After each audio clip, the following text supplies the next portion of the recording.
defense is hype, offensive linemen are hype, all because you're getting involved in a run game. This is how the Steelers, everybody's going to talk about Roethlisberger, Bell coming back, whoever, however we're going to do it. Brown's making catches, everybody's happy. The reality of the Steelers and their turnaround is because Connor is getting the ball. They showed it against the Falcons. Everybody said, oh, you're playing the Falcons. Well, guess what? You showed it against a real legit defense in the Bengals. He showed up. It was an impressive day today.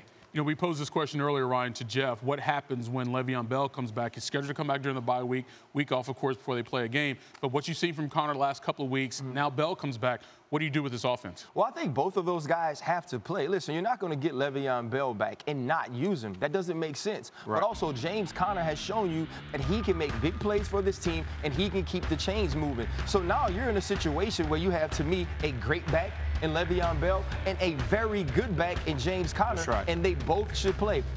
Listening to Jeff talk about the way that he hits the hole and watching the blocking scheme, it brings to my mind that these two dudes are totally different. That's right. There's totally different running styles. So Randy Fichtner, the offense coordinator, is going to have to find a way to use them both effectively, but also keep this offensive line in a place where they're comfortable blocking for both guys, because it's a different type of running. Yeah, and his point to that is Bell is hesitant before he strikes the hole. So he'll get up, he'll press it, he pauses, and then when he sees it develop, then he accelerates through. Whereas Connor, when he sees that crack, man, shoulders down, head down, he's going to accelerate through the hole. As an offensive lineman, you are well aware of that, who's behind you in terms of how to affect your blocking, absolutely, right? Yeah. And there's a lot of great teams. I had it with Edgerrin James when he was there, right? When Joseph Adai came and Dominic Rhodes. They were all different style backs, so you knew who was in the game, how they were going to make their cuts. Was one going to be there in a hurry? Was one going to take their time to get to the hole and then explode through it? But to RC's point, that's the difference between those two guys.